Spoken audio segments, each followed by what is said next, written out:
Ngiyalibulisa zihlobo emsakazweni wethu we-Studio 7 eye-Voice of America ese-Washington DC. Igama lami ngu-Praxedes Jeremiah. Ngilapha-ke esigodlweni sebhanga elikhulu lamazwe omhlaba ele-World Bank. Lapho-ke okulomhlangano omkhulu ophathelane lokulondolozwa lesiphatho somhlabathi, i-World Bank 18th Annual Conference on Land and Poverty.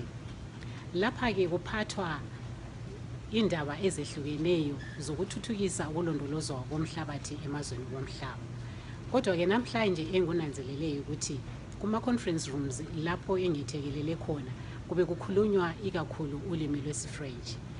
Kuzoba lamanye ama-conference rooms engiwethekeleleyo njalo engibone kukhulunywa ngendaba zabesifazane, amalungelo abo ekwabelweni umhlabathi, ekutholeni kwabo ama-title deeds ukuze labo babe lo mhlabathi abangawusebenza kiwo banakekele izimuli zabo. Engunanzeleleyo njalo ukuthi ngiboneke ukuthi lolu dubo ayisilo lwaseZimbabwe kuphela kumbe ngase-Afrika, kodwa-ke emhlabeni jikelele, kubo Brazil, kubo Indonesia, kubo Peru, emazweni awe-Europe, emazweni afana labo Indonesia, afana labo Kosovo, o Ukraine, o Romania.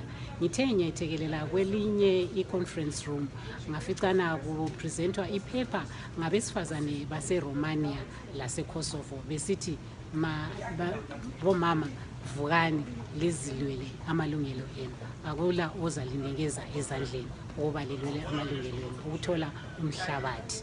Bathi bona abesifazane kumele bathole konke okungebenelisa ukuthi basebenze baphumelele, kungaba yibhizimusi kwezomhlabathi.